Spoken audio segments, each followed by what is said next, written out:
El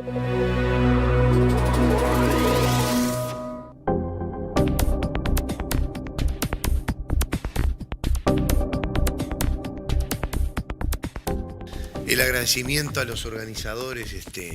a la ley, la editorial La Ley, Thomson Reuters, que ya somos como de la casa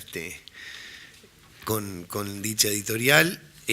Ni hablar al amigo Gustavo Bordes, que siempre está de brazos abiertos para dar esta oportunidad, y es una persona que después van a ver si era de conciencia o sin conciencia, te harás cargo de tus cartas, verás lo que colocaste acá arriba. Pero yo soy parte ya estoy más o menos integrando la élite de los, dijera la doctora Escapucio, la élite de los dinosaurios, así que luego de esta tan tamaña presentación de los compañeros Ojeda y Posada, esto es lo que yo tengo en la mano. Y además tengo el especial defecto que después no encuentro lo que busco, así que vamos a ver qué es lo que sale. Pero bueno, luego de lo que ustedes en estos 15 minutos más o menos, porque a esta hora ya nos está llamando el otro derecho penal después de la 1 de la tarde, como dice. Uno pretende que estas cosas trasciendan y puedan verse después, que transcurran en el correr de la tarde también. Yo escuchaba lo que decían los compañeros anteriores y especialmente lo que nos regalaba el doctor Ojeda, sobre todo el tema del derecho penal, y uno tiene varias sensaciones, ¿no? Y yo ya lo digo, siempre que me coloco de este lado, me ubico como operador del sistema, como fiscal y como docente, y trato de que ambas cosas no sean contradictorias. Tratar de hacer un ejercicio racional de la docencia, del estudio del derecho, y tratarlo de aplicar, porque en definitiva todos vamos hacia el mismo camino, que es la aplicación de la ley. El tema es que la argumentación que hacemos de ella no es la misma, y por eso tenemos trabajo, y por eso están los abogados, los fiscales, los actores, la parte actora, defensor y el juez para decidir. Y cuando uno se enfrenta a este tipo de leyes, uno ya tiene la sensación de que está en otro ámbito del derecho penal. Yo recuerdo que en algún momento el doctor Camaño, cuando habló de un quiebre o una recomposición de principios del derecho penal internacional o del derecho internacional penal, que viene a formar parte del ordenamiento jurídico, que uno trata de darle el encasillamiento a través de ese bloque de constitucionalidad, trata por lo menos de contenerlo allí,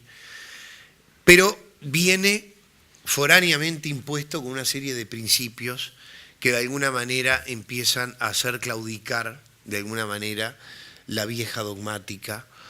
y en algún momento con algunos de los profesores españoles y chilenos que nos visitaron recientemente hablaban de qué está pasando con la claudicación de la dogmática clásica, a la luz de todas estas cosas de las que venimos hablando, es decir, de leyes que de alguna manera están con tipos abiertos, que no tienen un ámbito de la materia, de lo que es la materia de la prohibición, cuál es la conducta que se quiere prohibir, que ingresa ya los viejos componentes de los delitos como actos de comisión que los ejecutaban o los realizaban los autores.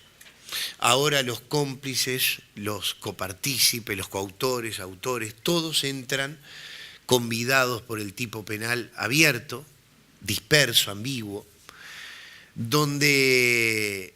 ese delito conformado como actos de consumación y de daño pasan a ser de peligro, con suerte de peligro concreto. Por allí ya hablaba doctor Ojeda del peligro abstracto,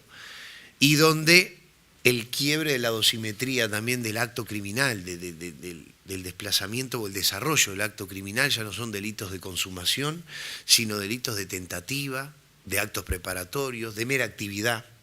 Y todo eso cae dentro de lo que ingresa en este tipo de leyes, que uno habla por allí del derecho penal simbólico. El tema es que lo simbólico no es tan así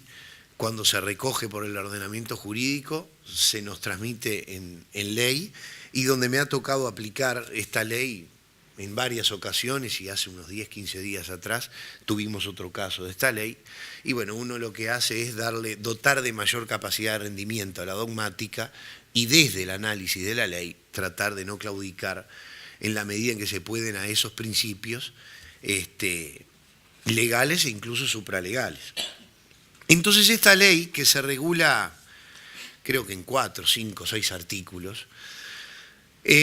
lo que hacen de alguna manera es instrumentar el protocolo adicional a la Convención de Derechos del Niño, y de alguna manera integran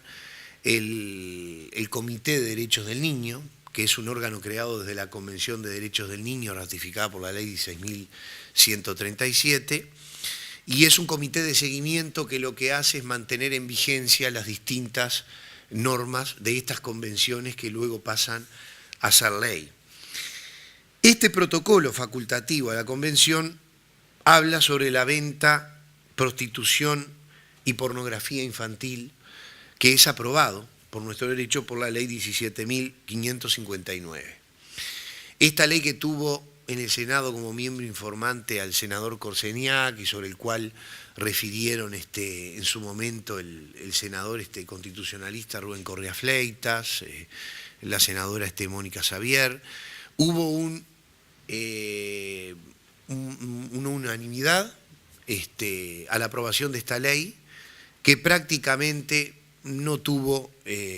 grandes modificaciones, yo diría que casi ninguna desde el mensaje del Poder Ejecutivo, y lo que hace de alguna manera es instrumentar o desarrollar los principios de este protocolo facultativo a la Convención de Derechos del Niño. Y fíjense que el protocolo es bastante amplio, porque dice que los estados adopten medidas que sean de alguna manera sanciones graves, para comprender en su legislación actos o actividades cometidas dentro o fuera del país por una persona o por varias personas. Y luego regula incluso como delitos que tienen como principio en todos aquellos países que firman el protocolo adicional y la convención, el principio de la extradición, la asistencia en su máxima amplitud y la respuesta a lo que son los bienes, productos o beneficios que se realizan por estos delitos. Es decir, si estamos hablando de delitos de pornografía, prostitución, no solamente las cámaras filmadoras y todos esos instrumentos de realización del delito, sino las utilidades que puedan provenir de él. Y por cierto, con un ámbito bastante extensivo también. Y bueno, define por allí, habla de la venta, prostitución y pornografía infantil, y el protocolo en el artículo 2b habla de la utilización de un niño en actividades sexuales a cambio de remuneración o de cualquier otra retribución. Yo creo que este artículo es el que pasa a ser redactado como artículo 4 de alguna manera, y que prevé de alguna manera el ejercicio de la prostitución o actos peligrosos tendientes con carácter preparatorio o en la etapa criminal que ustedes quieran atribuirle, al peligro de traficar o generar la prostitución de los niños, y con ello todo lo que viene consigo. Porque en general lo que ha querido el protocolo y las convenciones es hacer un panorama de diagnóstico mundial a través de lo que se ha llamado, es decir, desde el niño olvidado se ha pasado al niño que ha ingresado en actividades de guerrilla, en actividades de asesinatos o delitos de carácter internacional, niños que han sido vinculados en la venta para tráfico de órganos, niños que tienen un alto nivel en materia sexual, porque la virginidad se paga caro, la inocencia se paga muy bien, y eso tiene un material de venta a nivel mundial y en determinadas zonas o ámbitos de ciertos países del mundo, con una gran demanda. Y por supuesto, todo esto viene de alguna manera de la mano de que, por supuesto que las convenciones, el Pacto de San José de Costa Rica, las convenciones sobre derechos universales del hombre, los pactos sobre derechos civiles y políticos del hombre, algo traen al respecto con carácter general, y se dice, por supuesto, que todos estos actos incentivan de alguna manera o motivan, son un arranque o un desprendimiento motor para exacerbar los actos eróticos, generar los perfiles pedófilos, y por supuesto que atrás de eso viene todo el tráfico, la trata y el negocio ilegal con estos niños. Niños que por supuesto la Convención los sitúa como cualquier persona, cualquier ser humano que está situado hasta la franja etaria de los 18 años, o sea, un día menos de los 18. Y que nuestro código los define como niños hasta los 13 y a partir de los 13 hasta los 18 como adolescentes. Entonces, al lado de este tipo de legislación, que uno es consciente, que son legislaciones graves, que como les digo, quiebran la dosimetría y el paradigma de interpretación de lo que es el itinerario criminal, de que ciertos actos no deben ser castigados, de que ciertos actos si se castigan son por excepción y con un margen o un criterio de pena menor, de que se realizan conductas activas a título de dolo directo, y donde se castigan a los autores, donde las formas de coautoría no integran la modalidad delictiva. Estos delitos son delitos embudos, delitos de atracción, delitos de mera actividad, y que de alguna manera una de las discusiones que se ha dado, a mí por lo pronto me ha tocado intervenir sobre todo en el artículo 4 de esta ley, que dice retribución o promesa de retribución a personas menores de edad o incapaces para que ejecuten actos sexuales o eróticos de cualquier tipo. Dice, el que pagare o prometiere pagar o dar a cambio una ventaja económica o de otra naturaleza a persona menor de edad o incapaz de cualquier sexo para que ejecute actos sexuales eróticos o de cualquier tipo. Y es un delito inescarcelable. Y se pena con la misma pena, por ejemplo, que tiene la violación de 2 a 12 años o un atentado violento al pudor, que es un acto de tocamientos, la realización o ejecución de actos obscenos, por ejemplo, sobre una menor de 12 años, donde hay cuestionado todo el problema que uno tiene que reconocer, que hay una desinteligencia, porque yo creo que esa desinteligencia corre porque corren sobre parámetros de medición y de valoración distintos. Por eso les digo, creo que este tipo de leyes hace un quiebre con ese razonamiento clásico que uno realiza del derecho penal. No es una novedad que nuestro derecho penal y nuestro código penal y nuestras leyes especiales penales, que son muchas más que las que tiene el código, no tienen una racionalidad en su dosimetría penal. Cualquiera lo ve en las clases, que el que ingresa en una casa o en cualquier lugar y deja atado a una persona, ya tiene 8 años de penitenciaría, y si con suerte son 2 o 3 o va con un menor, tiene más de 10 años. Y que para realizar esa pena uno tiene que cometer por lo menos un homicidio muy especialmente agravado y matar por lo menos con premeditación o algún familiar para tener una pena mínima de 10 a 24 años. Entonces uno allí cuestiona en las aulas siempre el tema del valor vida, el valor propiedad. Se habla de que el adolescente es un sujeto de derecho, que tiene libertad, que tiene deseos. Me pasó hace muchos años siendo juez de una adolescente que estaba enamorado con su novio, era una muchacha con síndrome de Down, tenía una oligofrenia grado no sé cuánto, que era leve, que ciertas consignas podía entender, y que poco menos los padres me estaban pidiendo, por favor, el procesamiento de esa persona. Y uno se cuestiona la realización, porque uno en esto busca el principio general del interés superior del menor, que es un concepto bastante complejo y perverso, que ni siquiera la Corte Internacional de Derechos Humanos ha podido zanjar claramente, que es el ámbito de realización de los derechos fundamentales de un menor que le permiten realizarse, integrar y restituir sus derechos fundamentales para una sana convivencia, creación y formación psicoemocional y social de integración y de reinserción y que le permita su desarrollo saludable acorde a su dignidad humana. Y no me lo pidan de nuevo porque no sé lo que dije, pero más o menos dice así ese concepto bastante complejo que uno no sabe bien qué hacer, pero que en función de eso se establecen ciertas limitantes y uno se encuentra con este tipo de delitos donde el propio protocolo dice que el consentimiento del menor no tiene vigencia, no tiene validez. Uno puede obtener el consentimiento por allí en ciertas condiciones, en un delito de violación, de atentado violento al pudor, que en ciertas circunstancias puede ser particularmente grave. Pero en este tipo de delitos uno castiga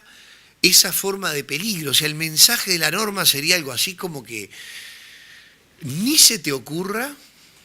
mirar un adolescente o un niño, ni mucho menos con el mínimo rasgo sexual, porque donde realices algo,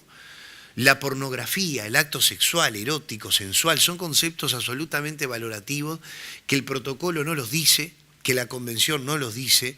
y que somos nosotros, los operadores, los que tenemos que encargarnos de saber qué es la pseudopornografía o la pornografía técnica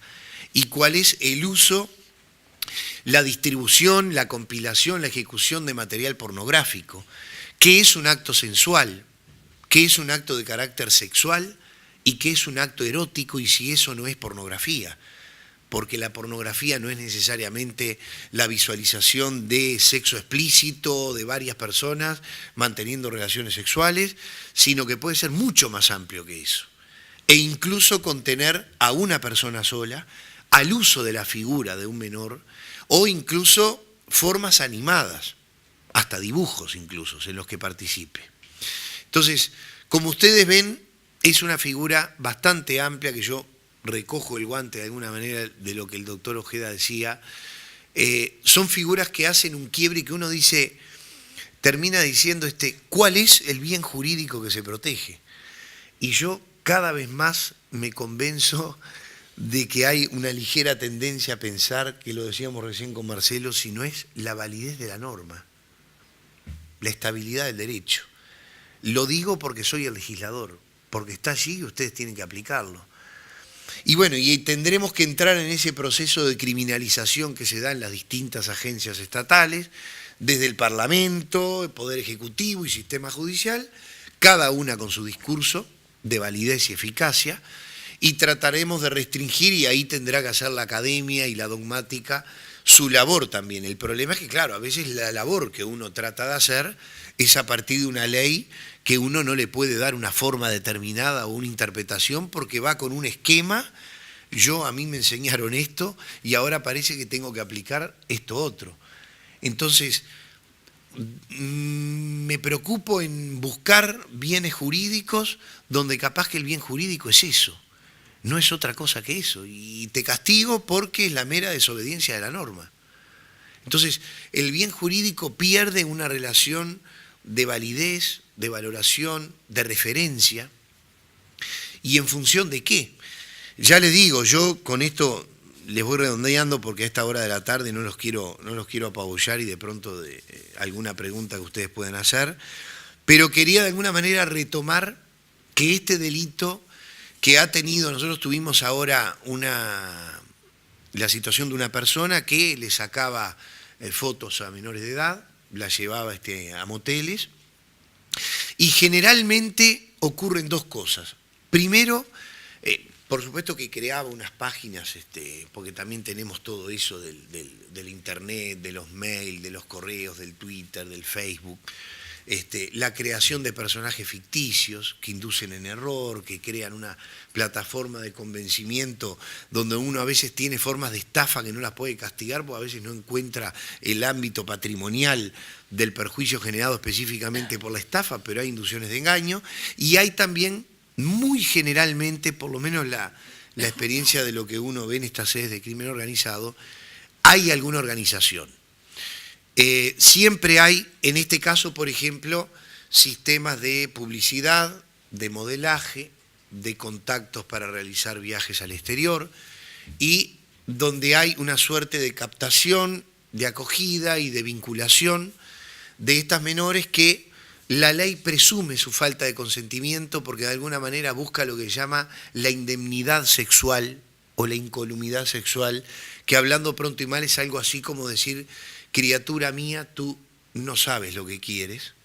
entonces yo sin ser paternalista ni ir a un derecho penal tutelar, voy a cuidar de tus intereses para que tú te desarrolles dentro de un proceso de formación sexual, que tengas tu ámbito de libertad y de decisión sexual natural, normal, acorde a la formación cronológica de tu edad, de tu formación, de tu personalidad, de tu estado emocional, y que puedas elegir hoy o mañana y en ciertas condiciones, porque esto también ocurre con personas mayores de edad, por supuesto, la ley está referida a incapaces o personas menores de edad, pero ocurre también donde hay un ámbito de libertad que aparece como restringido y más en el ámbito de los menores. Así que bueno, no los quiero aburrir, pero eran algunas reflexiones que quería compartir con ustedes.